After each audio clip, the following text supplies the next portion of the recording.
Okay, we are live. We are.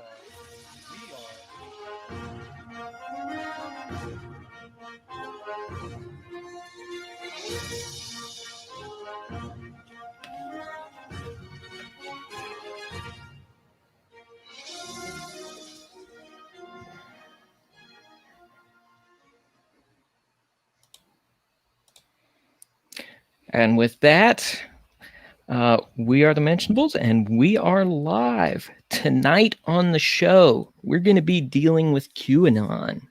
Is it a cult? Is it a game? Is it worth your time and energy? And most importantly, is it compatible with Christianity? So that's what we're going to be Trump looking ever at denounce tonight on the show. That I'm pretty sure won't happen, but we shall see. So hopefully some good information for everybody tonight if you stick around, especially if you're familiar or completely unfamiliar with the group. We're going to take it from the ground up. So with us tonight, of course, I'm Caleb. Over here to my right, Joel Furchess. All right. And down here in California dreaming, I am Clinton Wilcox, coming at you direct from Pismo Beach, California. I was here for a wedding. As you'll see, the scenery behind me is a little bit different. I'm actually in a hotel room tonight, broadcasting from Pismo Beach. And so I don't have my usual setup, but hopefully I'll still be able to come through loud and clear. Still got the camera on the laptop and the microphone in the laptop. I don't have my ordinary Blue Yeti microphone, but hopefully the sound will still come through okay. yeah, so you're definitely sounding better than we did pre-show. So Okay, cool. Keep doing what you're doing. It's working out. All right.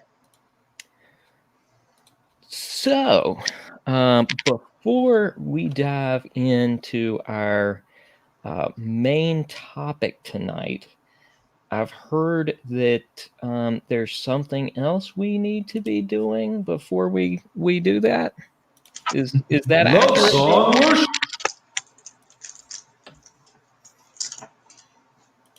I take it that's accurate. I'll go ahead and hit the button here. All right. Love song, worship song. Is it a love song?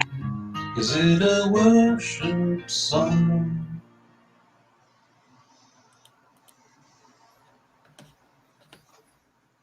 All right. All right, what you got for us, Joel? Okay, well, either your connection's slow or mine is, so let me know if I'm coming through in it with a delay.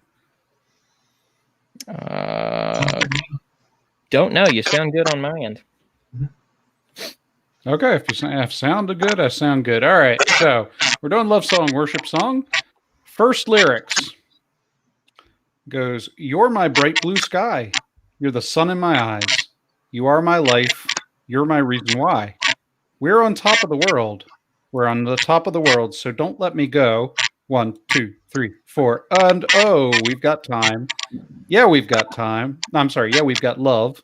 So stay." And he's gone. He had to say the, he had to call out the time delay. So that's perfect. Well, maybe he'll be back here eventually. Hopefully. And there he is. All right. We heard most of that. You jinxed it, Joel. Classic Joel. So right after the 1, 2, 3 part. All right. Well, I can read the rest of it. It says, "And oh, we got time. Yeah, we got love. So stay right by my side. And oh, we got love. Yeah. So stand right by my side. Be my forever. Be my forever. Be my forever." That's it. I'm not 100% sure of this one. Although, it sounds a lot like a Chicago song from the 80s. So I'm going to go with Love Song. Yeah, I'm leaning Okay. the same way. I'm going to go love song here. Okay, so the song was Be My Forever by Christina Perry. And yes, that was a love song. I apologize for comparing Chicago to Christina Perry. Well, hey, at least you got the answer right. That's true. Yeah.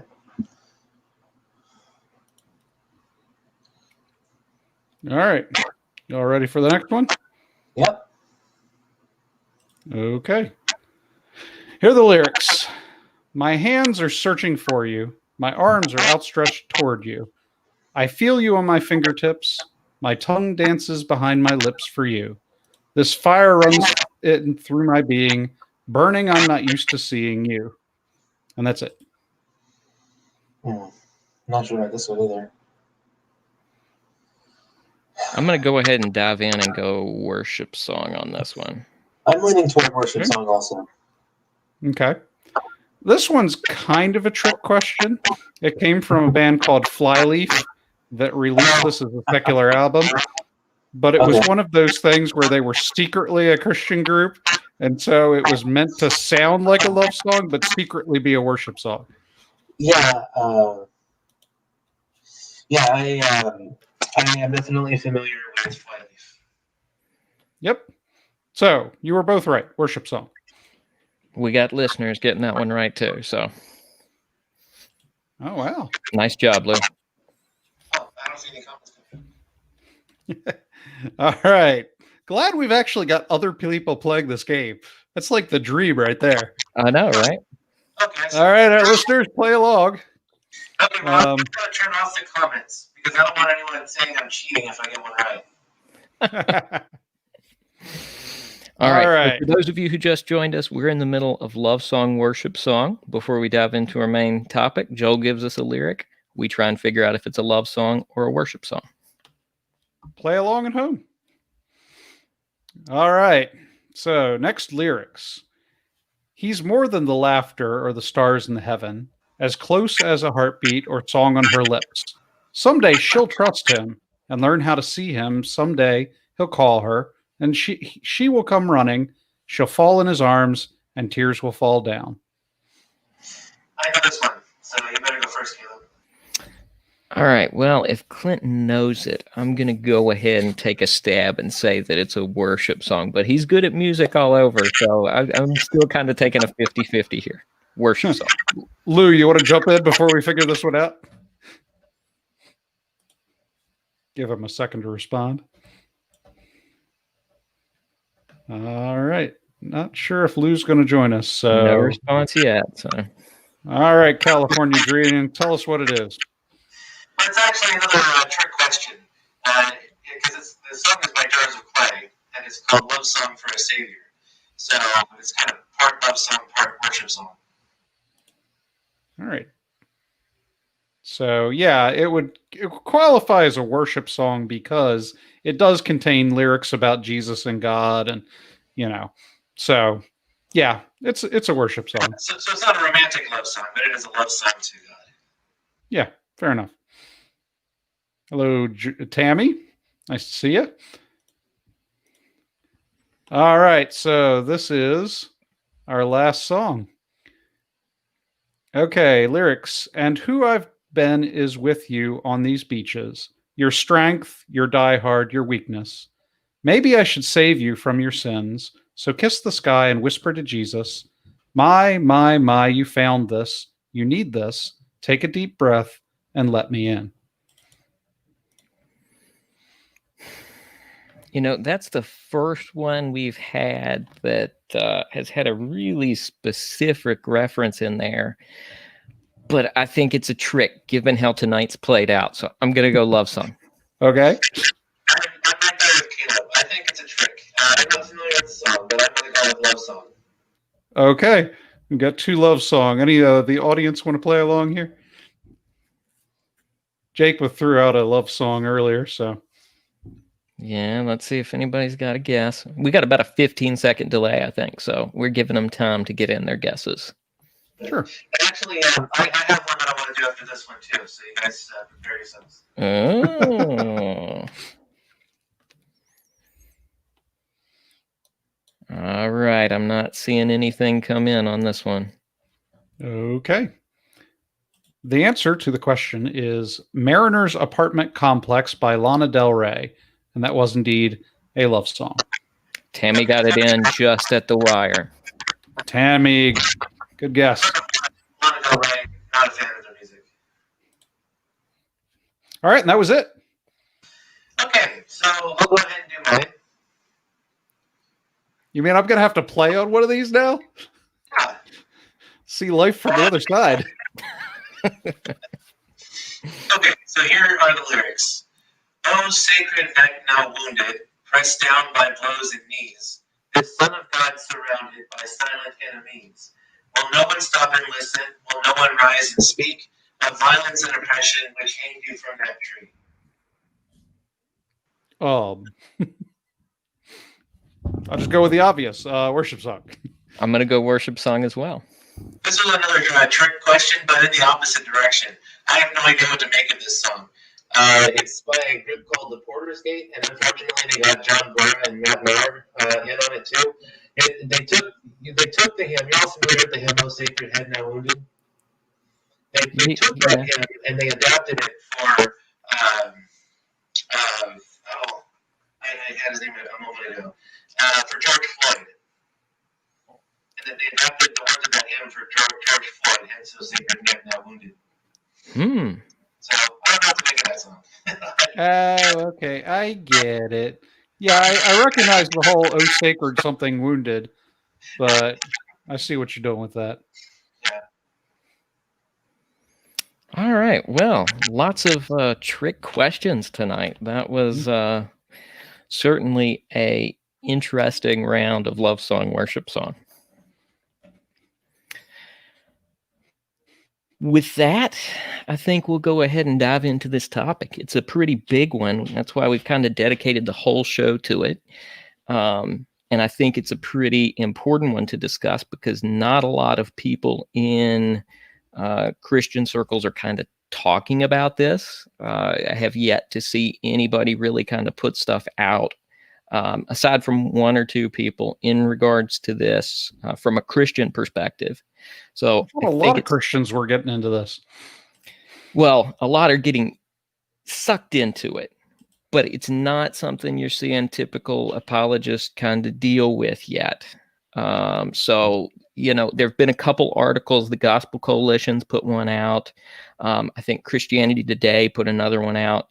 But aside from that, not a lot of people have really hit on this yet because it is very right-leaning in a lot of ways. So I think, people are kind of hesitant to touch on it just yet. Not that anything right-leaning is sacred, but, I don't know that it's garnered as much attention as it kind of deserves in regards to bringing awareness to this.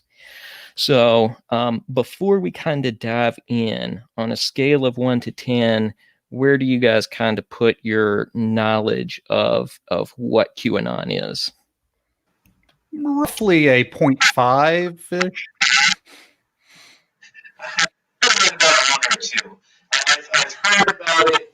I've had someone describe it to me, so I know a little bit about what QAnon is. So I'll be learning about them at this broadcast. Okay. Fair enough. That's a good way to approach this, I think. I'm going to kind of give information. You guys, please jump in at any point with questions you have. I think a lot of your research, Joel, will kind of come in handy here because one thing I've found over the last couple months of my research, largely looking into various conspiracy theories, including this one. And I'll preface this, I'm not using conspiracy theory in the ultra negative sense that it's used, today in many ways to just get rid of any idea you don't like. So you're not concerned, you wouldn't put the believers in QAnon on like the same level as flat earthers or moon landing deniers or 9/11 truthers or people like that? The interesting thing with conspiracy theories is they fall on quite a spectrum. So you've really got a whole spectrum of conspiracy theories that run from the very, very mundane up to things like 9/11, being an inside job, up to flat Earth, up to lizard people, are actually in charge of a third of the population and running the country. I saw lizard people on Star Trek, so. Whoa, what? I thought we were talking about conspiracies here. Yeah, I thought so too. So with conspiracies, since you have this kind of really large spectrum of different kind of conspiracies out there, anyone that finds themselves believing in a particular conspiracy theory really kind of disregards anything kind of beyond a certain point for them. So if you have somebody who's a 9/11 truther, there's a good chance they may still reject, flat Earth and above. So you kind of have this demarcation line that everybody has somewhere that they kind of draw in the sand of, I'm not going to believe this. This is crazy. These people are crazy. But here's this conspiracy that's totally true. And some of that comes with a good degree of skepticism, because there are real conspiracies that have taken place. There's certainly things that have come out that the government have done, particularly, before the Cuban Missile Crisis. And then, of course, Watergate, everybody's familiar with. Real conspiracies have played out as a part of history. Generally, we do find out about a lot of them at some point. So, what we're going to try and do is kind of look at QAnon, look at what kind of evidence is there, look at what they say, and we're really going to look at it from a worldview perspective, because the interesting thing about QAnon is it's so wide-arching, it really is beginning to develop as its own worldview. If I may. Yeah. A couple of things about conspiratorial thinking. Conspiratorial thinking is marked with distrust, right? So you have this, there's a sort of superiority complex that you get once you're in conspiratorial thinking, because you've got this idea that you have a certain knowledge that other people don't.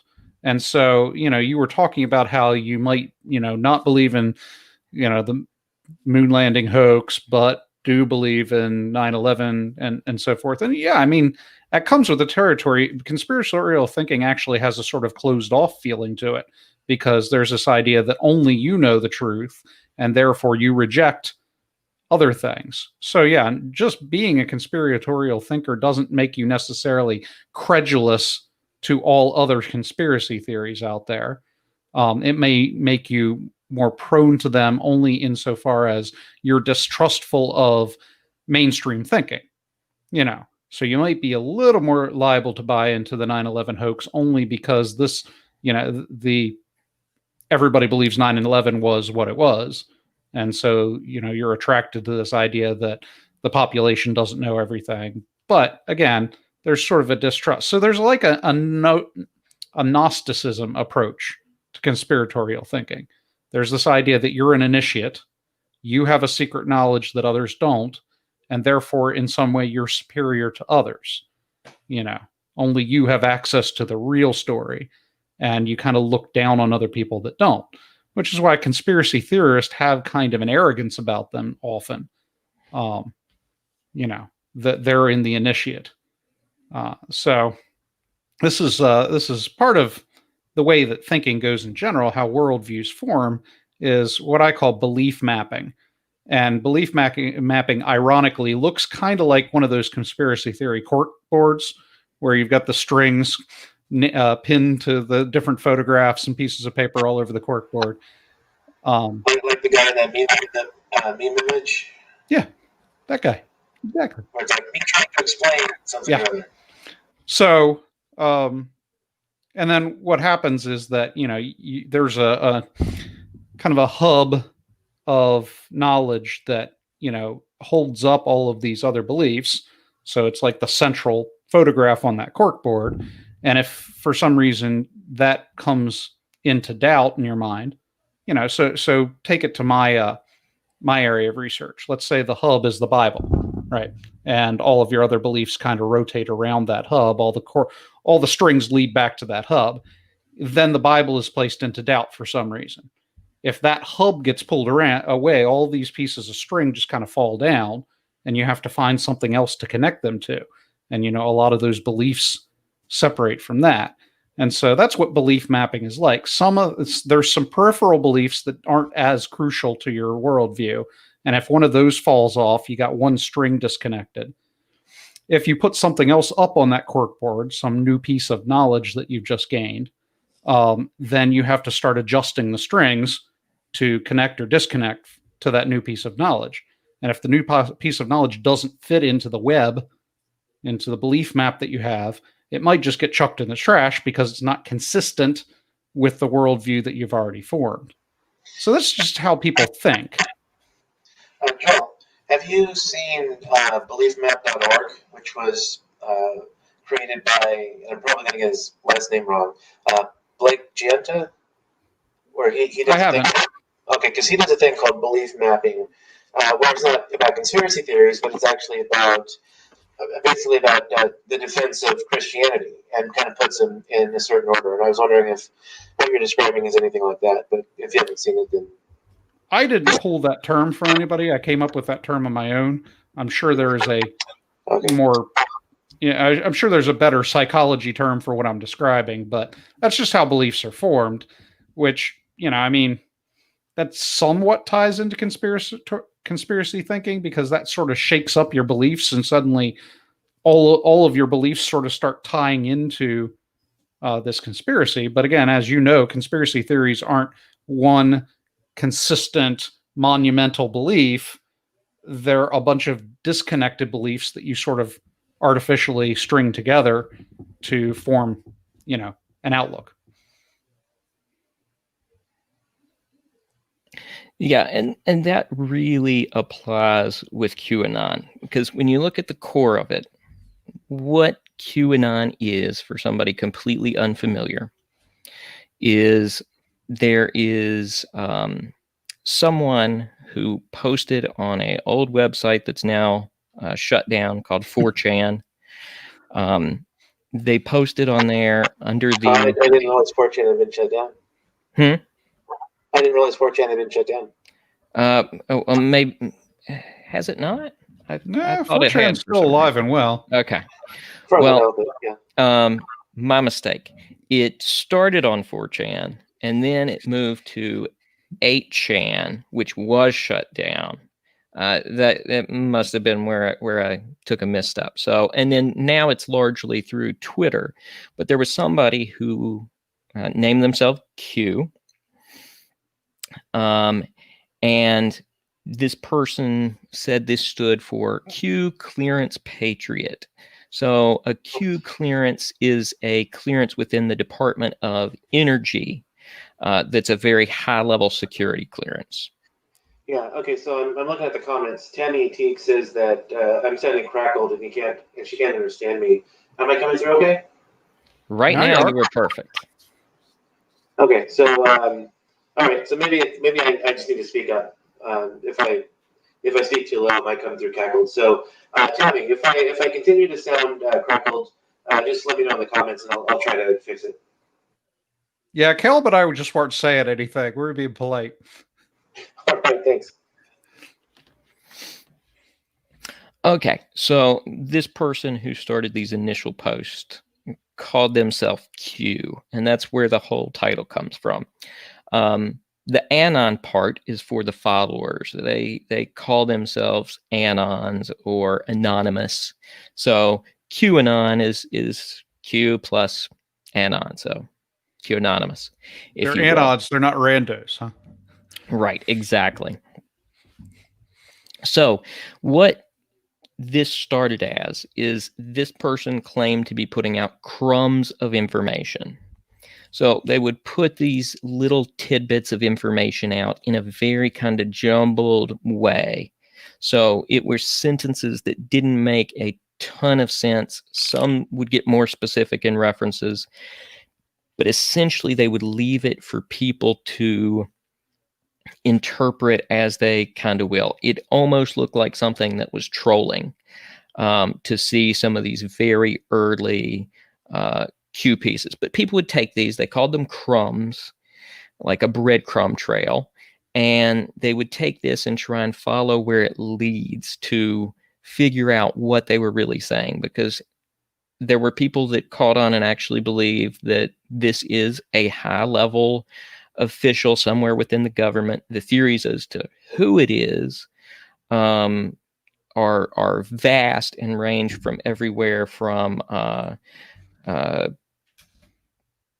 not JFK, but his brother, I think Robert Kennedy, to President Trump himself, as well as many other people out there. People have said, this is who Q is. And so people would pick up on little things with QAnon and how, at one press conference, President Trump had 17 boxes behind him. Well, guess what the 17th letter of the alphabet is? Q. So, sorry, I'm trying to mute myself to answer. Yeah. I'll give you time. When I see your mute button go off, I'll give you a chance. All right. So, with this, people would pick up on these things and put more and more together, and kind of sites broke off from there of people who were following this group, people who followed these crumbs and would put together their own theories of what was meant by this. So they would take it and really expand upon it. And that's why with QAnon, you really get something that is different from a lot of other conspiracies. Most conspiracies tend to stay in a certain range, and maybe you believe a bunch of them, but they don't necessarily expand to touch on everything within reality. With QAnon, people picked up on it. Doesn't mean Q has said all these things, but people range from believing the very kind of basics of what he's put out, kind of straightforward, all the way to believing this has to do with lizard people who are taking over the world. And we'll get to that a little bit more later, but there's actually been one guy who probably had some mental illness going on, but he actually cut off his brother's head because he thought he was a lizard person. Wow. And that's, what was it? This was, I would have to look up the news story. This was a few, probably 6 months, maybe a year back. And I think it was in the Midwest, perhaps. But there have been some people who have done some really drastic, either borderline or violent acts because of this. And the FBI has come out and labeled this group as a domestic terrorism threat for that reason. Now, with that being said, this is kind of the followers. It's not that Q teaches all these kind of things in his crumbs that he puts out, the Q post. So, but a lot of the followers pick up on a lot of these things and take it to its extreme. And just like Joel was mentioning, people put together these belief maps. So I'm going to share my screen. I'm not going to go through every bit of these slides, but it gives some more information as we kind of go through. So over here on the far side, you'll see one of these maps that's put together. And I know it's hard to read from here, but you'll see they kind of link everything together into what they get from Q. Now, what we do get from Q is there are claims that there is a lot of rampant Satanism going on within the world, that this involves child sex rings, as well as possible child sacrifice within some of these groups. So we do get kind of that pretty explicitly from Q, and that's kind of, one of the core kind of beliefs here is that particularly the left is part of this global cabal of world leaders who are trying to bring about a one world government so that they can continue with their evil acts and have people under their control. And with that, if enough people get this information and are kind of freed from the beliefs that they don't know about this, then this great awakening of consciousness will occur where everyone has more knowledge and is just opened up to a greater level of peace and prosperity within the world once we eliminate this group being in charge. That was a mouthful. And that's just kind of the core. So everything branches out from there. So like, what kinds of? Because I can't see what's on that belief map there, but that's a lot. what kinds of things has Q been teaching that people have been picking up on? Yeah, so we will dive in and go through exactly that, because I think the best way for us to look at this, because again, my main goal with this is not to tell people whether to believe all this or not, because I can't investigate every single claim. But if there are false claims, people need to be aware of that. And most importantly, if you're a Christian, then you should be a Christian first and foremost in your life. And if the things Q is saying are not compatible with Christianity or directly contradictory, then we have to use great caution in approaching this. And there's the elements of the kind of damage something like this does. If there's not ritualistic satanic abuse going on, then to claim that there is and that high-level people are involved in this is not only slanderous, but it hurts the real victims of child abuse, because there are a lot of them out there. And if we're so focused on these false claims that are ridiculous, it really does take away from our ability to understand and to help and to bring attention to the real problems. So to look at a few of these Q drops, I'm going to show a few of them now. I've taken these directly from the Q drops that have been done. I've got them numbered. They're largely regarded very much as kind of a sacred text for this group. So they're numbered from 1 up to, I think there are approaching 5,000 at this point. There are websites where these can be accessed. They've all been kind of hidden by Google at this point. And there is a lot of suppression of this group for that reason, because people are seeing that some of the things they're teaching are possibly leading to harmful consequences. So this isn't going to pop up in a Google search directly unless you search really specific. Yeah, it's not really very wise on Google's part to hide those websites, because then you have the Streisand effect coming in, where it's just going to raise more awareness of these pages and this organization. Similar to Twitter and Facebook suppressing the recent bombshell about Joe Biden and his corruption in Ukraine. So yeah, it's not very good idea to hide these websites. But that's Google. So that's on Google. That's a good point. And I think that's where we've seen a lot of the attention come for this movement, especially in the last 6 months, is as the suppression started, kind of awareness of everybody has kind of went up over this. There was an interesting survey, because I threw some of these stats out there previously, and I want to throw this out here as well as to why this is kind of important to address. And I think it was, let's see. Okay, so there was a survey done by Pew Research back in March of this year, so March 2020, and roughly 3% of people said they knew a lot about QAnon. 20% said they knew a little, and 76% knew nothing at all. There's been an updated survey to that was done more recently. Let me make sure I find the right one, because it was done in September.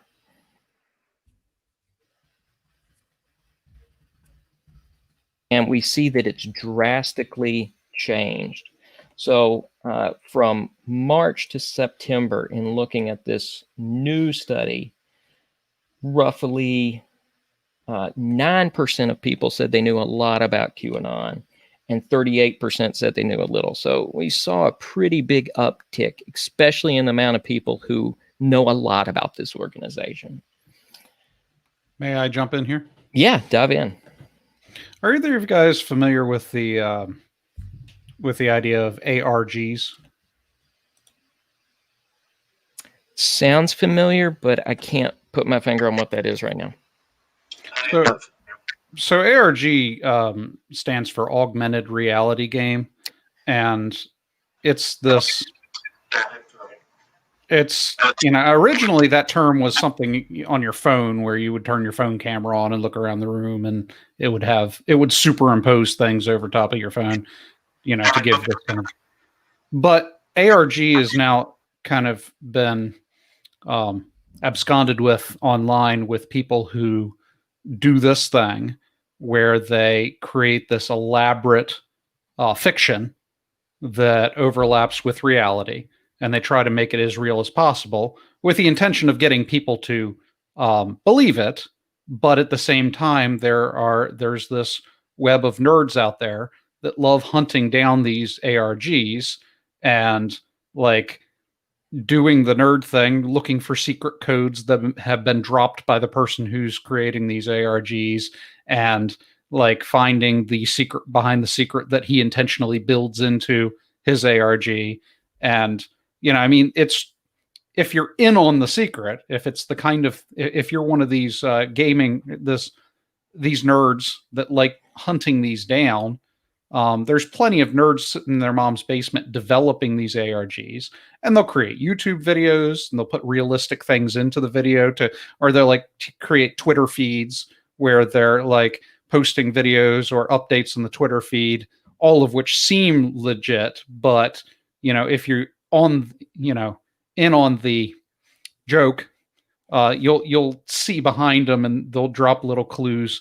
And eventually, it allows you, the player, if you will, to unravel the secret that they're building in this ARG. And, in the game, they're building this fictional world in which something is actually happening. And, it's complicated and messy and everything, but it's entertainment. It's fiction. And you get to play along and figure the story out based on what they're doing. And there's some very ingenious ones out there, and a lot of them start from places like 4chan, YouTube, Twitter as well. But yeah, 4chan for some reason is the origin of all these things. And 4chan was the same place where they, created this idea that this was white power when you did that. And then that caught on and people started to believe it and everything. So this just seems like another one of these ARGs or, just schemes that 4chan kind of cooks up. And you said he's dropping, the name, calling himself Q, claiming to be kind of this inside guy, dropping these little hints along the way. All of that is just the hallmark of an ARG. It's like he's creating this game. And, somebody who creates an ARG, they hit jackpot if people start to believe it. If people don't see, because most of these, they're figured out by these fans who play, they enjoy playing along and interacting, but they know it's a game. But if you get people to actually believe it, that's gold right there. You've become a very successful gamer. And that kind of sounds like what's going on here. That's true. And there are some people who follow Q actively that claim that's exactly what it is. So it's not even something that's totally kind of off to the side. Nobody's thought about this. There's actually groups of followers who believe it is just an augmented reality game. Mm-hmm. So yep. I think that's a what good it sounds point. Like to me. It has all the makings of one. Yep. So we'll look at some of what's actually said here too to go into this. So I've taken some snippets from some Q drops. Again, I'm mainly looking at the comparison between Christianity. But these are some important things to throw out there. So he says things like, have faith in humanity, have faith in yourself, united we stand, faith in God, the Great Awakening. Yeah, just this as is an ARG. Just as there is a deep state, there's also a deep church that betrays its duties and forswears its proper commitments before God. So these are some of the things from the drop. That last one there talks about, the Great Awakening, which is this freedom of thought that will proceed, which is a very much a New Age idea. Comes straight out of the New Age, in that eventually people will reach a higher consciousness, and as we progress as society, our consciousness as a society expands. So it's actually pulling in this very New Age idea in terms of what kind of the ultimate goal is. So if it wasn't a game, then it would basically be a cult. Yeah, that's the thing about ARGs is they love pretending to be cults too. Because there's something fun about cults, right? The whole idea that there's a secret, and and a lot of these ARGs, they'll have players jump in and kind of add to this fictional world by playing along. I heard a secret too, and they'll just kind of come in, and they call it game jacking if the person just does it because they want to be in on the secret and they weren't. And so, yeah, people come in and they'll game jack by pretending to be part of this thing without the consent of the person who's creating the game. So, yeah, but yeah, a lot of these will pretend to be cults. You seem to know a lot about this. Are you Q? No, but I like watching and reading about ARGs because they're very creative and fun. And yeah, I remember the first ARG I remember was how the TV show Lost started pulling everything together, and books and different nuggets here or there, and real events that had happened. And yeah, but they created an entirely different series that was all ARG, and they actually put a commercial spot on Lost for this company that didn't exist. And then the company started doing, the company actually got an interview in some legitimate news source where the head of the CEO of the company was talking about the commercial spot for Lost, but it wasn't a legit company. But they had a website out, and it was one of these websites there where they were like, inspiration, dreaming, the future. They would throw all these out, but they wouldn't tell what the company actually did. No, that was fun. But that was fun. I lost way too much time on that. Yeah. So that's ARGs. This person's taking it too far, though. Yeah, so here's some more stuff. I'm not going to read through all of these. Again, this just kind of backs up a lot of the things I've said up to this point. They're very down on outsiders. So again, another kind of very cultish kind of thing. I wouldn't put this group totally in the whole cult box yet. Yeah, but what do you know about cults? Right. But it's like you said, it's definitely got those ARG elements, but it's taken on a life of its own, thanks to the followers as well, which make it very interesting. But they would call all of us sheeple for not believing this at all. So they have these insider and outsider terms. So if you don't believe it, you're a sheeple. That's not a new term. Yeah. That's a pretty common term. Yeah, they take it to the extreme, though. Yeah, I've been called that a few times. And then, if you're an insider, you're a patriot. You're A+, the best American you can be, because you're following everything you need to, and you're trying to stop this global cabal. So again, another very cultish thing in terms of just these kind of labels they use to really make people inside feel important, and to really make people on the outside look dumb. They use this language of taking the red pill, which is straight out of the Matrix. where Neo's offered two options: to return to his life or to be open to this new reality.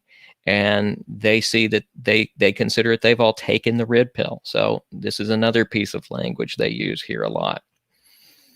And as you'll see in that last one there, they actually directly talk about pedophile networks that are being dismantled. And of course, they're being dismantled. Again, keep in mind, they mention that, all these high-ranking government officials, celebrities, all of Hollywood, are largely involved in child sex trafficking. And this gained even more steam after Jeffrey Epstein was arrested. This is when QAnon really went from being... It's been around that long? It's been around since 2008. So it's been around a long time. And it only just recently got picked up by people. Maybe it was 2018. Hold on. I want to make sure I'm right on that. It was has largely... 4chan been around that long? I don't know. I might have said 8 and meant 18. So let me see. Because I want to make sure we're giving the right information to people here. Yeah, I'm sorry. 2016. And then in 2018, it kind of gained steam as it kind of moved just out of the 4chan into other internet mediums.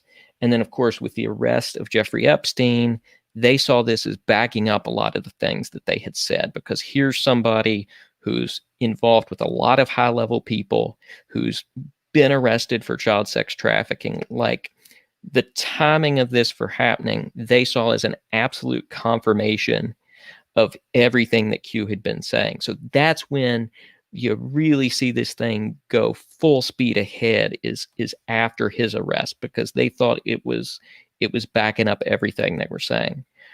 But keep in mind, there's one person who, despite his connections, despite his involvement with a lot of these same individuals, he's the one who's trying to stop all this, because he's what some people in Q, I think, would probably unhesitantly refer to as a savior from this, because he's helping stop these global sex traffickers, and he's going to put them all away. And of course, this is President Trump.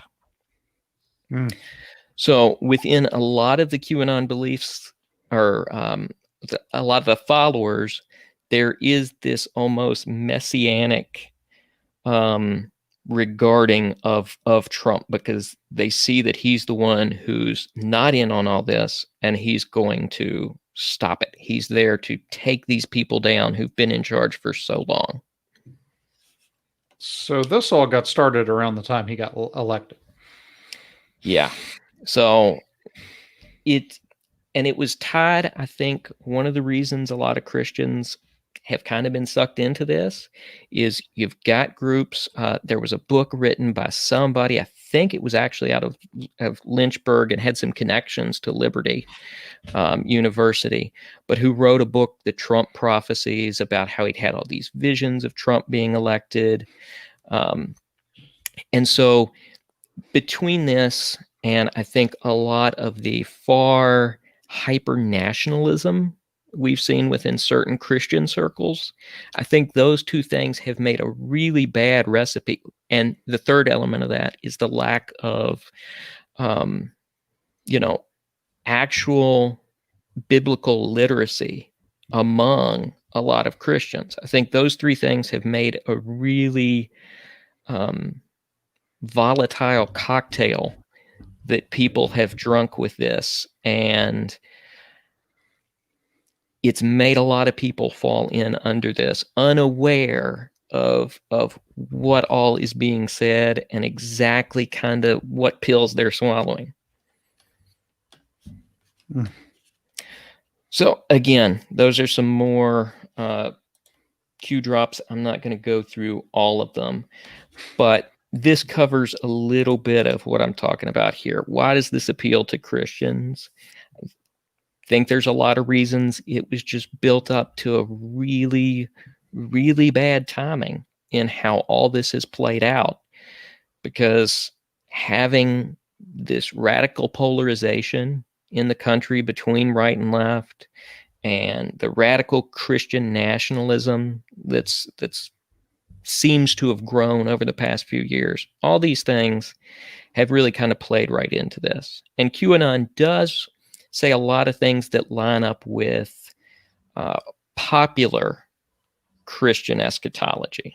So although a lot of the left behind kind of eschatology is relatively new in terms of it being developed within the church, it came out of Scotland, I believe, in the 1700s, is where you see a lot of this pre-tribulation rapture view develop.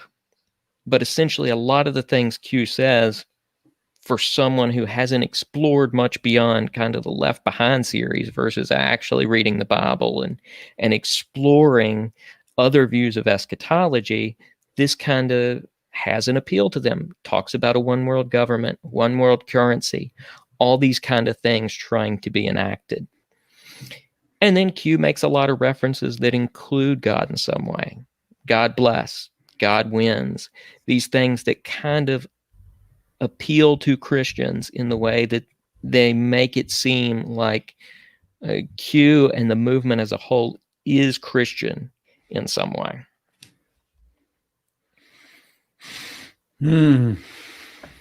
Yep. Yeah, so it's made a kind of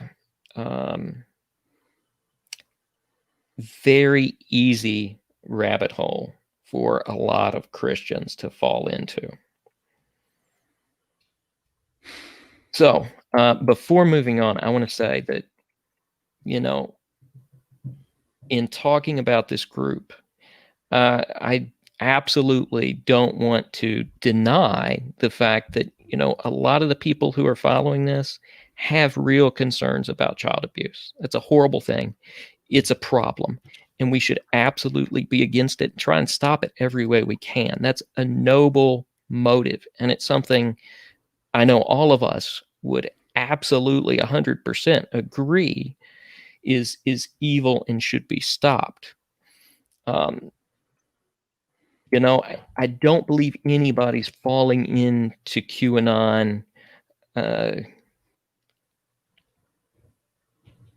should I say this? For kind of looking for something different or something that's not Christianity they're trying to get into. I think people have honestly tripped up and fallen into this because they haven't investigated all the evidence, and they haven't stepped back to take a big look at the big picture around this. Now, granted, saying that, we've probably just lost anybody who's an anon that's watching this video. But if you are, I encourage you to stick around. Just listen to some of the evidence here, because, as we said, if you're a Christian first and foremost. And so we need to seek out truth in all things, even if it's things that are closely held to us. Would we rather have truth, or would we rather be sheeple? So are you going to blow the lid off of this? A little bit. So I'm gonna touch on a few points here that, again, I've got a lot of stuff here, so I don't want to drag this out as we cover everything, but I want to touch on a few specific things. There are some incongruencies that just don't line up with Christianity, and just a few of these to go into them. Q offers limited evidence of most of the claims it makes. You see a lot of these things pop up in YouTube videos, and people have put together stuff that kind of tries to connect all these strings. But again, even those, like if you ask for evidence, you get a link to a YouTube video. But even so, those YouTube videos offer speculation. They don't offer any solid evidence of most of the claims. So what you're saying is they make a Q of the gaps argument? Yeah, you could say that. No, it sounds like circular self-referencing, where if you want evidence, you send them to this guy, and this guy will send them back to you for the evidence. You know, so the evidence is the speculation. It's just sending you to another guy who's speculating. But Yeah, and it's not to say that there aren't child sex trafficking rings, and even I'll even go so far to acknowledge the possibility that there are satanic abuses going on at some level. I don't think it's anything like what's purported here, because most Satanists, at least the followers of Anton LaVey, are actually atheistic in nature. So they're very self-motivated, but there's no evidence out there that there's extensive satanic abuse going on. It's what happened with the satanic panic back in Worrying Over Dungeons and Dragons and metal music. yeah, I was going to say, if you bring up Satanism, you get Christians hooked. Mm-hmm. And the fact of the matter is, most people who call themselves Satanists are actually atheistic, and are just concerned with themselves largely in terms of how the religion looks at things. It's very, you're your own God kind of thing. And again, I'm not denying that there isn't some truth behind these claims, but the question is, does it ever reach the kind of levels and the people that Q specifically kind of indicates that it's from? Yeah, so I mean, a lot of this ties back into one of the modes that I've mentioned with the deconversion studies, where this sort of hyper spiritualism, this idea that there is this spiritual warfare going on behind the scenes. So people who subscribe to that are predisposed to think that there is all this evil that's lurking behind the curtain that you can't see. And, every once in a while the curtain gets yanked up and you see all the Satanists that are wandering around among us, secretly doing their Satanist things. And so, that if you come from a background like that, this is the kind of thing you expect to see. It's just confirming what you've always suspected and all along. So, yeah, absolutely. And it's not to say that there isn't real spiritual warfare going on, but this puts it at a different kind of level. And I'll say this, with Q and Q followers, they take it from the point of what we see in Paul in Ephesians, talking about principalities and powers of darkness and in high places. It takes this kind of concept of spiritual warfare within the Christian worldview, and it flips it around from it being a spiritual powers battle to it being a people battle. And I think that's one of the most dangerous things here, is because as Christians, our enemy is never other people.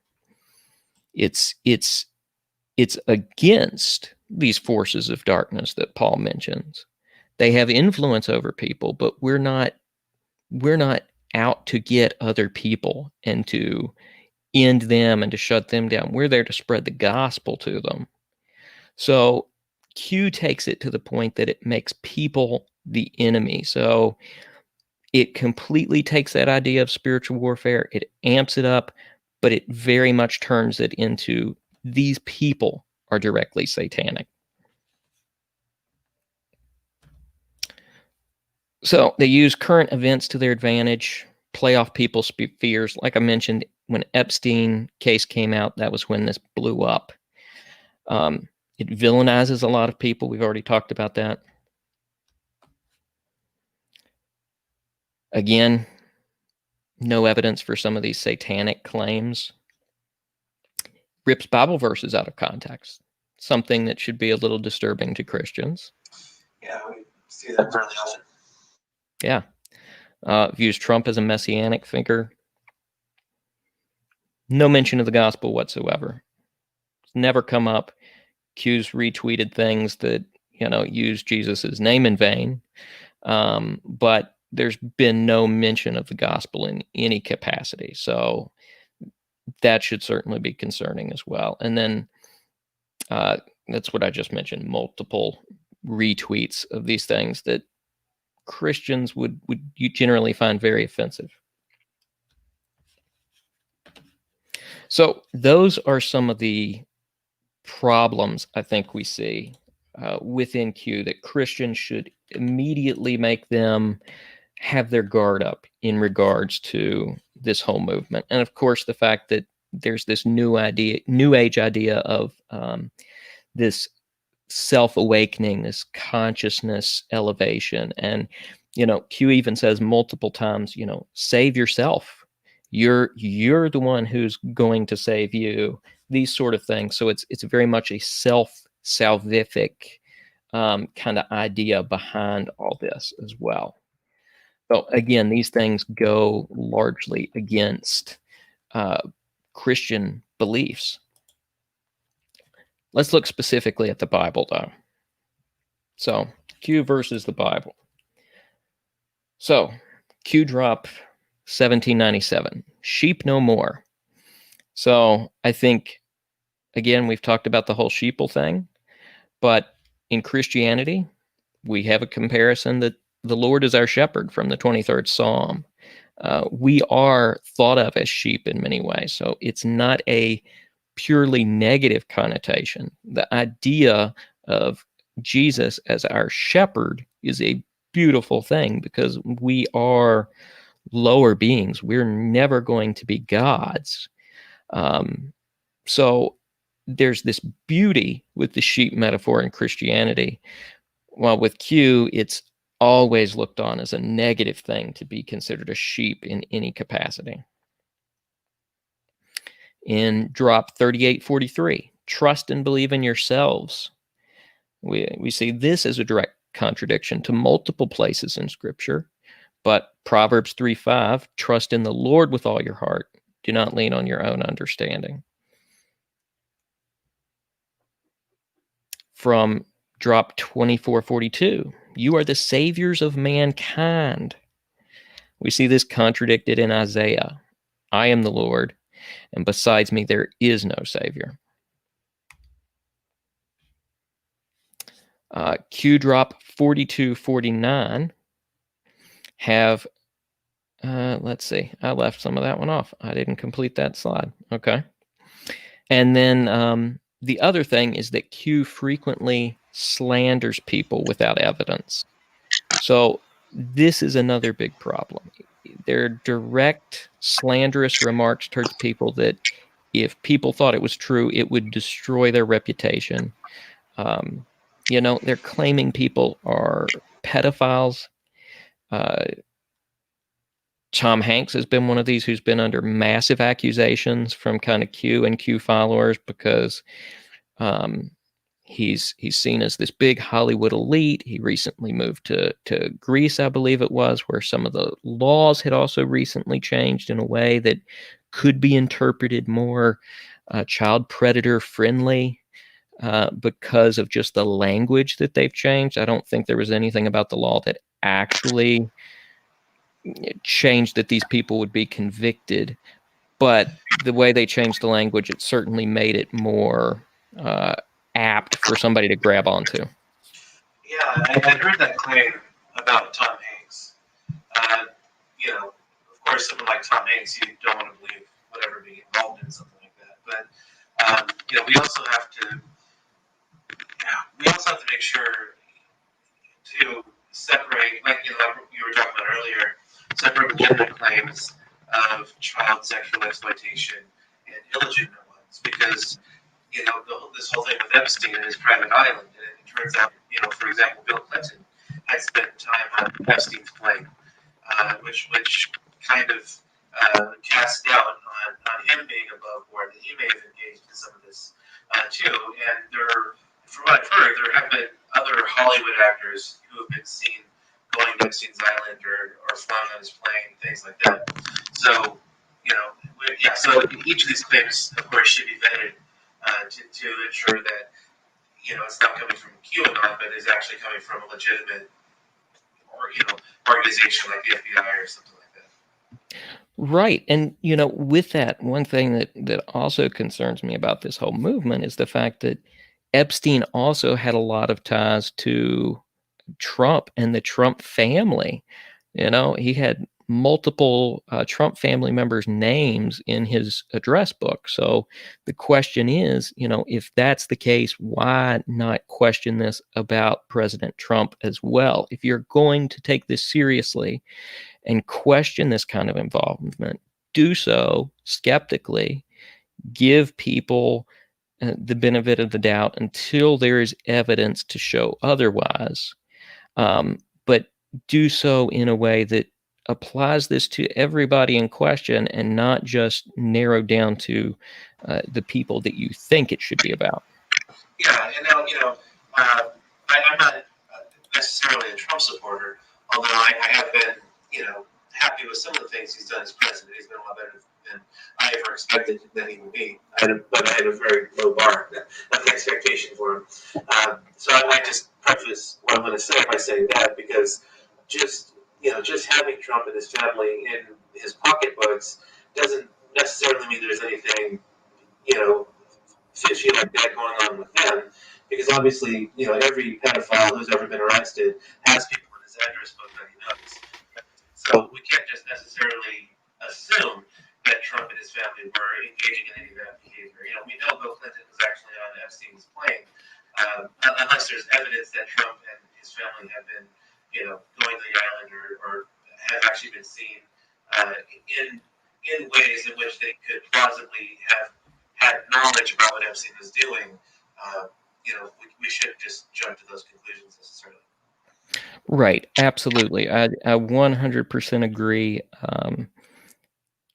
I'm very politically centrist, so I agree with everything you just said there. I think that, we have to be cautious with any kind of claim like that, because if you give that kind of claim wrong, and we saw this in the Satanic Panic, that there were people who, because of the accusations brought against them, their lives were, largely destroyed over what turned out to be false accusations that were often very much brought up as the result of hypnotic regression, bringing up past memories, and people's lives were destroyed. I think if I recall correctly, and don't take my word directly on this, look it up before you trust me on it, but I know that.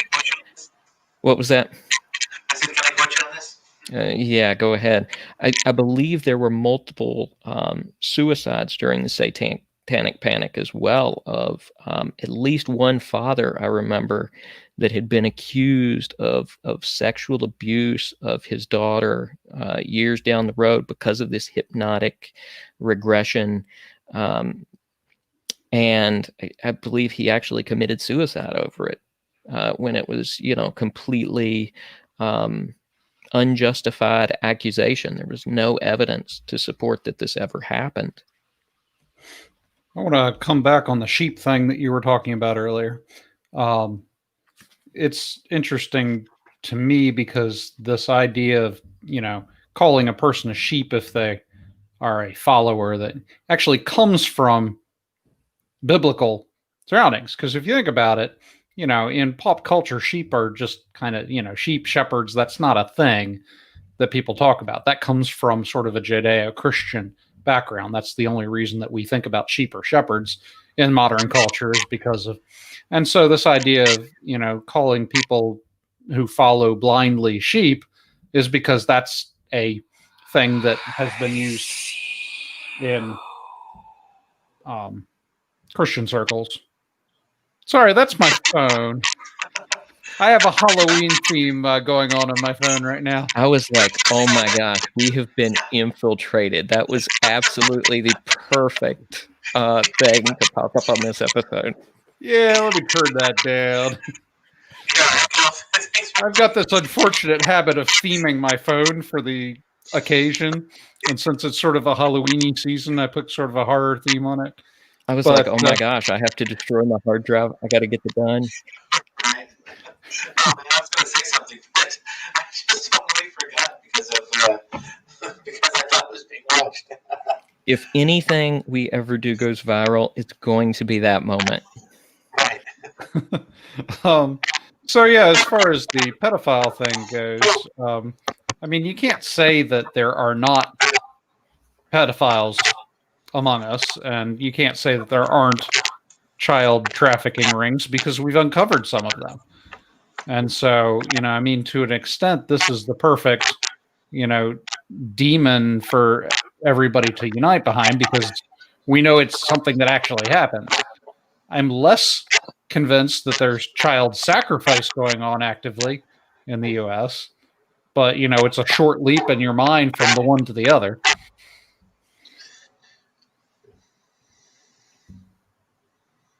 Yeah, so I remember what I was going to say earlier. It's just, the reason we talk about sheep and shepherds in Scripture is just because that was the culture that they grew up in.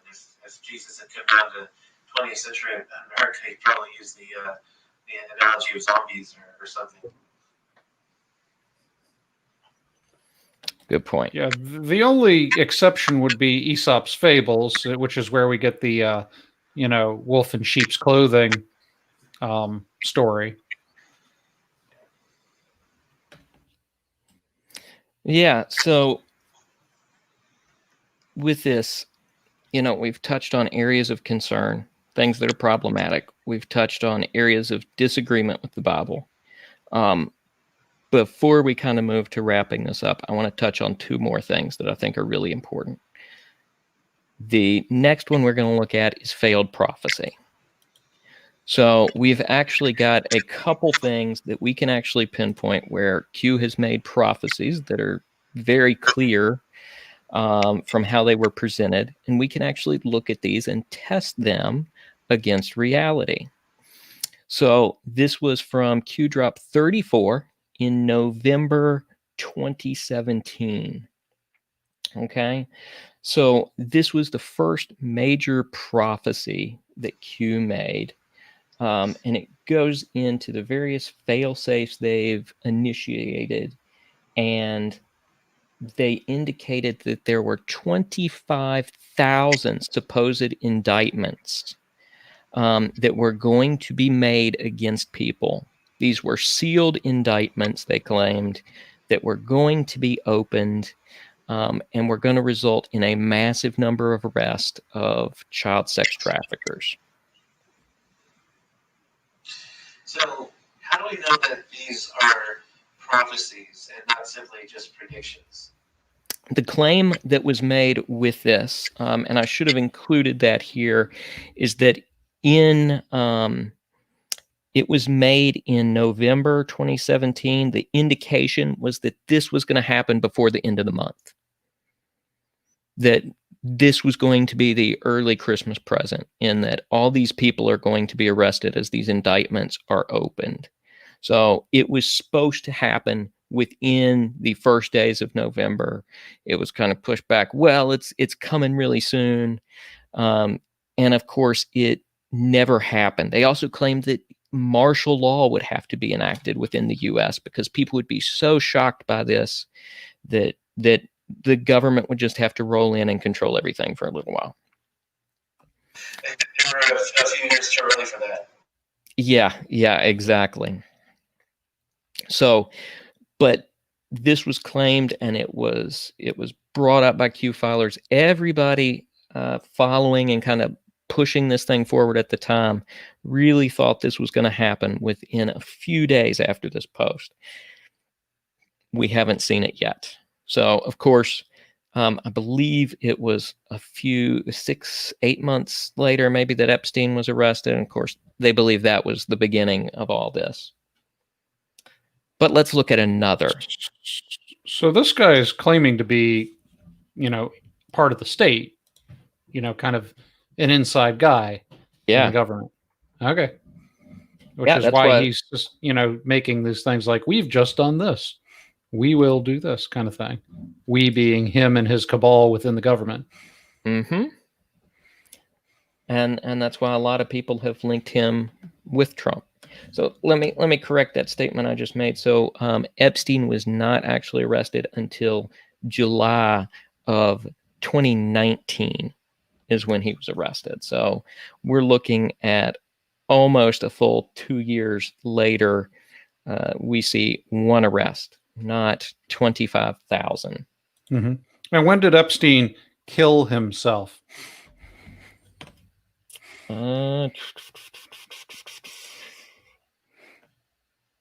Let's see. He Don't worry about died it. in August 2019. August 10th. So they. I was just making a joke. Yeah. That joke's a year old now.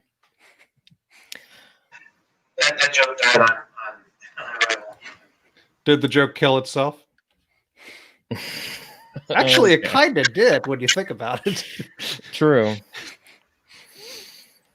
So I'm not going to take you through every failed prophecy here, but we're going to look at one more that's a little more recent. So this is from QDrop 4657, discussing the upcoming debates. I should have put the date on here. This is less than 2 months old, I believe. So they said that the Biden camp will find an excuse/reason to terminate in regards to the debates. They also said they'd provide questions ahead of time, and that they will provide the questions ahead of time and assist in the form of a special communication device. Yeah, and this is all stuff that you heard pundits saying as well, at least pundits on the right, you know. So it almost sounds like he's just being a pundit at this point. Well, number 1 and 3 contradict each other as is. So there's that. Yes, Biden went through the first debate, and it was Trump who found a reason not to do the second debate because he didn't want to do it, unfortunately. Exactly. You know, I wonder if the Christian right hadn't married itself so much to politics, if this guy would have any weight at all. Well, that's kind of a complicated subject. I don't know if it's actually true that the Christian right has married itself to politics so much as it is that the Republican platform just aligns more closely with religious values because, you know, religious people tend to be Republican. And so when dear Aunt Sally goes down to the polls, you know, she's not voting Republican because she's a Christian. She's voting Republican because their stated values, even if not in practice, but their stated values in principle align more closely with her values as an evangelical Christian. Catholics have other types of views. You know, they're a bit more torn between the left and the right. But you know, I don't think it's necessarily the case that the religious right has, Christianity at least has aligned itself. Because you have obviously the religious right, which is very political, but you know, I don't think they necessarily speak for the majority of evangelicals per se. Well, that's a good point because, obviously Christianity is a worldwide phenomenon that's 2,000 years old, and so you can't say Christianity equals republicanism, but enough of that has become sort of entangled in people's minds that in America, saying evangelical and saying Republican are essentially saying the same thing, you know, in their minds. But Christians are not, you know, and when I say Christians, I mean subsection of Christians, you know, are not entirely without blame in making that connection in people's minds. And, you know, obviously Q is playing off of that because he's being overtly political and using a lot of Christianese in the things he's saying, because presumably he is aware that that will appeal to that particular base. And apparently it has, because we see Christians getting called up in this. But it strikes me that probably the kinds of Christians you see getting caught up in this are the same kinds of Christians that see Trump as a messianic figure, you know, here to save them from the left or whatnot. And so, it's this fact that there is a subsection of evangelical Christians that have become have tied their politics so closely with their religion that they become the stereotype that people on the left have of Christianity as, you know, as a thing. Yeah, and I think it's not only that tie, but if something then happens, for example, back in, I think it was April or May, they had the whole thing with certain Amazon items being spotted as being, ridiculously high priced, and they had names in the descriptions that happened to match up with missing kids. So again, that was another time where this movement kind of latched on to a lot of people, because people saw that, they went and looked at it themselves and said, this is really weird that these items are listed on Amazon with these connections to people who've been reported as missing. Did anything ever come of that? I had never heard of this. People get sucked down the rabbit hole. What came out, which was less widely known after the fact, is that one of the victims who was tied to one of these products, whose name was mysteriously in the description, and they had weird reviews and all kinds of stuff. It was bizarre. I'll give it that. But one of the people that was mentioned as a missing person was actually somebody who was found a few months later. So they were back home. They were a runaway, I think. So at least one of the people had already been found. I think the other ties were shown to be completely false as well. So there was really no evidence left behind this thing. If you gave it a week for investigations to go forth, and people came out and said, hey, I'm the kid you said, is being trafficked on this ad. And, I was found 2 years ago. Like, it's not like I'm still missing. I ran away from home. So it was shown that, yeah, it was some weird stuff on Amazon, but it's not tied to child trafficking the way that a lot of people initially kind of grappled onto it. But if you never find out the answer or the evidence that shows that this was incorrect, down the rabbit hole you go. Same thing happened with Pizzagate for a lot of people. This seems, again, like a hallmark of ARGs, where it would be easy enough to set up an Amazon seller account, then do a little research on a kid that has recently been missing, and then set that whole thing up. If you put the price of the item high enough, nobody's going to buy it, but it's going to be there to point at, like, look at this kind of thing. And you see ARGs do that kind of thing. Now, I don't want to, succumb to conspiratorial thinking myself. I mean, that's a possibility, but, it's not necessarily what happened.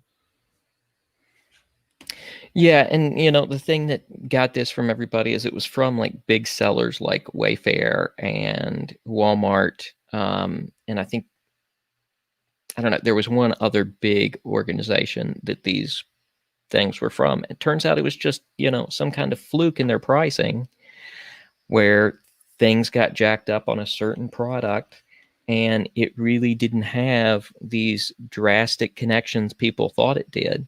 Everybody started putting thing 1 and 2 and 3 and 4 together, but they neglected to check any of the evidence along the way, as they just put together presumption after presumption after presumption. Well, then, yeah, that's outside the scope of an ARG, I imagine. Yeah, but when you have users that are pulling in new content as well, that's kind of what I think happened. And Pizzagate was the same way. This was the belief that there was this Planet Pizza, Rocket Pizza in DC that was a main hub for child trafficking in DC, and all this was going on in the basement. One of the QAnon followers showed up with an AR to free these children who he thought were being trafficked there. Had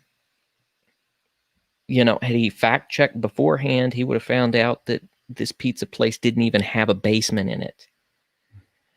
The rumor is all this is going on in the basement. It doesn't even have a basement. So again, it's once you go down the rabbit hole, if you don't follow up on things and investigate the kind of claims, a lot of this can sound very convincing as you're being steamrolled with claim after claim after claim. And mentioning the guy that showed up with the rifle at Pizzagate brings me to my kind of last point on this, which is that this whole movement has caused real hurt among families and in a number of situations. I've kind of talked about this a little bit, but there's already a support community that's sprouted up on Reddit for people who have lost family over this, or have been involved and ended up losing family or friends.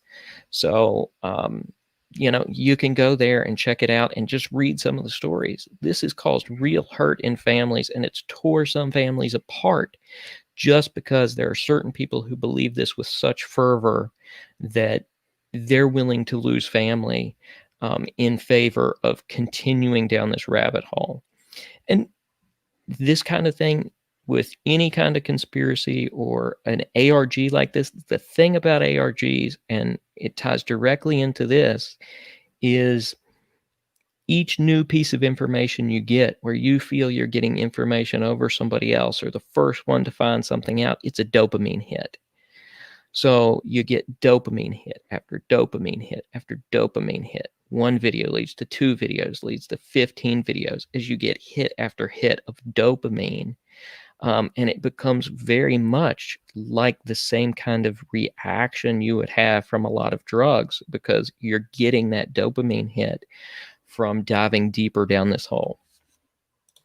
Yeah, now I don't want to give ARGs a bad name. Most of them are relatively obvious that they're not a real thing. Right. But they pretend to be real enough for you to, like, even their events, they'll drop little hints that something's going to happen at a location, and people who catch on to the hints will show up at the location, and then something actually happens. They'll have some kind of event, that's all part of the game. So yeah, I mean, ARGs as a category are not damaging the way that this thing that you're describing is. So it has the symptoms of an ARG, but it's far wackier and more damaging. Yeah, I think that's a good point. I certainly wasn't trying to imply that. The way a lot of games work is they want you to get that dopamine hit. Yeah. That's why people play again and again and again, is because you're getting that hit of dopamine. It's not a bad thing when it's in control. Yeah.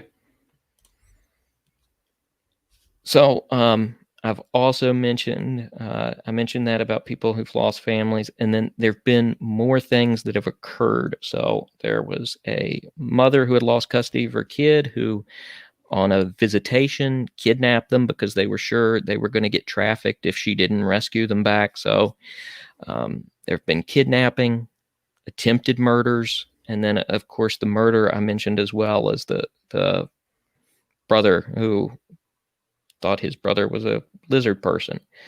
These have all been linked in some capacity to QAnon. Doesn't mean I'm saying that there's not mental illness or other issues involved here too, but we're seeing real events play out. One of the most interesting ones I thought was there were rumors of a detainee camp in New Mexico, I believe it was, and the follower thought that these kids were going to be trafficked. So he went and dumped out all the water at the immigrant detainee camp, just dumped it all out, and destroyed all this water that was there for the refugees. And, it's things like this. People are taking action based on what they believe from Q. And it's one of the reasons it's been labeled a terrorist threat.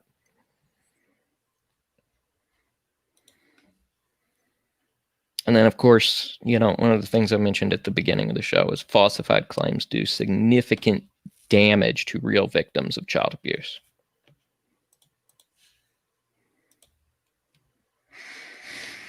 So before we wrap up here, I'm going to finish on a final point. That's just how should we as Christians kind of handle this? I think we have to be loving even towards our enemies. I use that in this context as, people who are set up in some point of conflict with you. So I'm not saying that, people on the left are automatically your enemies, but we are called to be loving to even the people who are most against us or most opposed to us. We got to cling to truth. We got to watch for rabbit holes. I think we've shown a few ways people have kind of fallen into this, and it's something that, could happen to a lot of us. We've already demonstrated that this group has some at least subtle claims to Christianity, but doesn't act upon it in a way that is in line with Christianity. That's something we should be aware of. And then here I mentioned, we got to watch out for things that have high levels of behavior, information, thought, and emotional control. That's the bite model of cults. And so when you see any group that has really high levels of control in those areas, it should raise a red flag that this may be a cult, or at least have some cultish aspects. Yeah, and one of the ways in which cults and conspiracies kind of cross over again is this idea of having a secret knowledge that is accessible only to you and those around you who are also believers. So yeah, and again, this sort of gives you this superiority complex. You're better than everyone because you have access to this secret knowledge that others don't, because everybody else is a sheeple. And by the way, you spelled sheeple, shapopple on one of your slides. Oh, perfect. Great. I love that. I'm homeschooled. Cut me a break. I noticed that too, though. I wasn't going to say anything, though. That's the only thing I could think of when it was... Thanks for saving that till after the show to point out. I appreciate that. We also have to know the scriptures and know what it says and what it means versus taking every interpretation. I think, again, biblical illiteracy is one of the reasons this movement was able to gain so many Christian followers. In addition to what Joel mentioned about kind of this radical nationalism, right-sided Christianity that's kind of taken such hold in things. And most importantly, I think we have to use patience with people if they're sucked into something like this.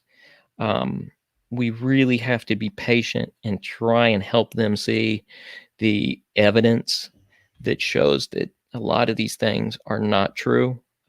I know, Joel, you can probably speak to this as much as anyone, because the process of coming out of a conspiracy theory, from everything I've read, largely parallels the same kind of deconversion you would kind of see from a religion.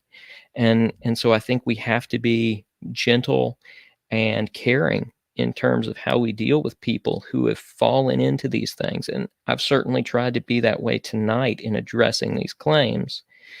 But, this is a serious issue. Yeah, I'll add one thing to your list there is that it would be dangerous to see any politician as a messiah. Don't place people on a pedestal equal to a religious figure, because they're not. People are people, they're flawed. You're more than welcome to vote for who you want to vote for, vote your conscience, and follow to a degree, but do not see them as more than just a flawed individual doing a job. Yeah, I think that's a good point. I'm gonna add that on here for if I give this presentation anymore. That's an excellent point. And when you get any kind of claim like that, doesn't matter whether it's Donald Trump or Joseph Smith, or whoever, we have to investigate those kind of claims from a biblical perspective as Christians. That's another good point, because when you invest spiritual power into an individual, that may change the individual as well. Your job to an extent when it comes to politicians or spiritual leaders is to hold them accountable, not to, give them the ego boost and, place them on a pedestal that they don't necessarily deserve. Yeah, that's a good point. And that goes back to one of the first things we mentioned, and it's concerning for me. There was a recent interview Trump was in where he was asked directly about QAnon. And he really wouldn't disavow it in any way, or kind of, it didn't seem like he knew enough about it to actually say much in that regards, but Yeah, they're for him. Giving him the benefit of the doubt. I hadn't known about QAnon until about 2 minutes ago. Not literally, but, very recently I'd heard about them.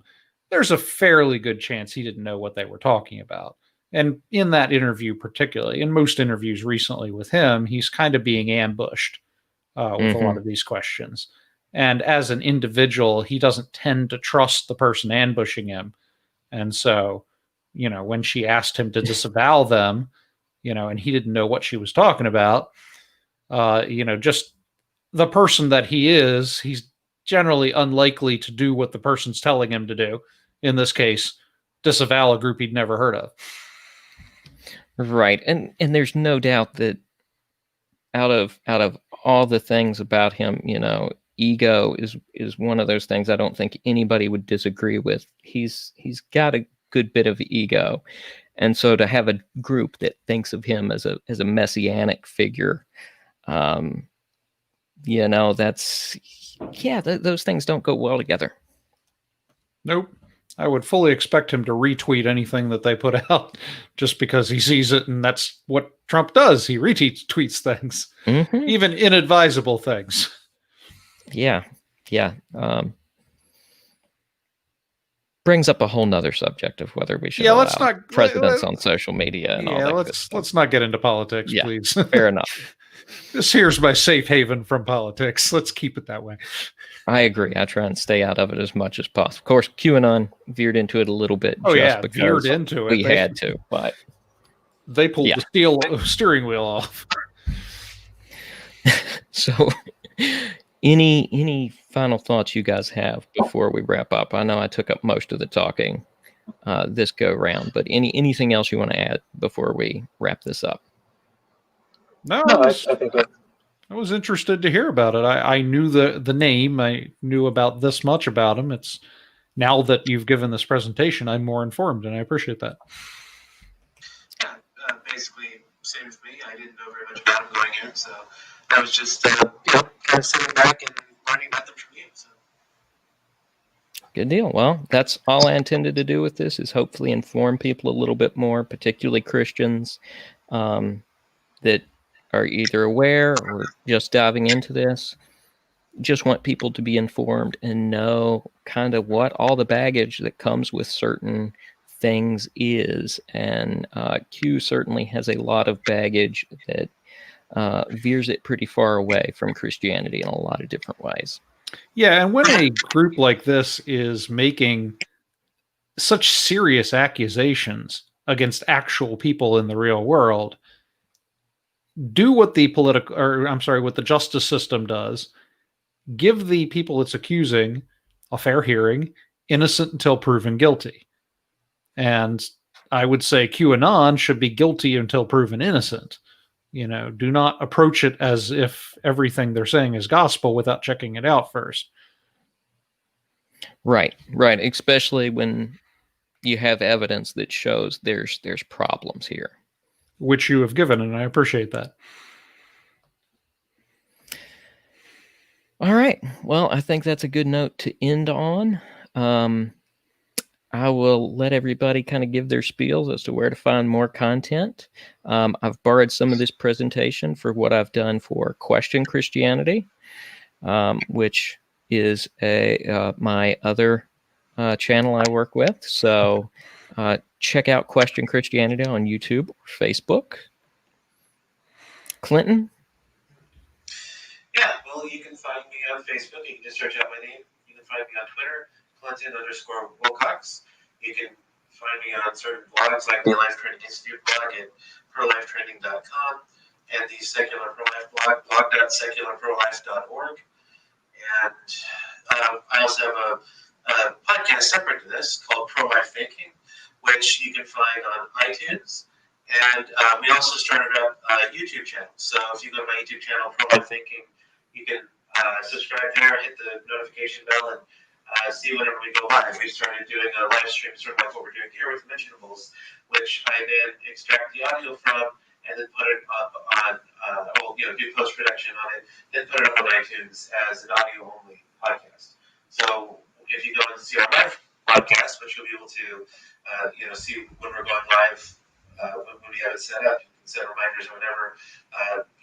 We take comments. And we've had commenters in the past, and if you write comments or have questions, you can just do that in real time, like we do here at the Mentionables. So go find us there or on iTunes. Very cool. Joel, aside from the Mentionables? Not much I do aside from the Mentionables. Of course, I do my research on deconversion. That's something I'm still working on. Hopefully, within the near future, I can get the next phase going where I'm looking for cases of individuals who were Christian, then atheist, then Christian again, or vice versa, atheist, then Christian, then atheist again. And that's interesting. That's an interest to me. That's important for the research, because if I can get the before and after snapshot of what they were like as a Christian prior to becoming atheist and what they're like as a Christian after becoming atheist, that will tell me a lot about the nature of deconversion and the Christian environments that, if I could do an overlay of the one against the other, that'll give me an idea of what kinds of environments tend to promote or, lead to deconversion and which don't. And the same thing's true the other way around. I mean, what kind of atheist beliefs or, actions, behaviors did they have prior to becoming a Christian, and what were they like after becoming a Christian? So just from a research standpoint, that's really important information to have. So that's what I'd like to get into, but I don't have enough cases to do that just yet. That would be the next phase of my research. Otherwise, I still post to at Sides Switching on Twitter or Switching Sides on Facebook. And I've done exactly one video of Switching Sides, analyzing something we've already talked about. I'm hoping to get together with Clinton at some point and talk about a specific individual and his deconversion. So Clinton's doing some research for me, and then we're hoping to get together with Clinton and an atheist and talk about this guy's deconversion process to get both sides. I'll be the researcher, Clinton will be the Christian, and the atheist will be the atheist, and we'll talk about this guy.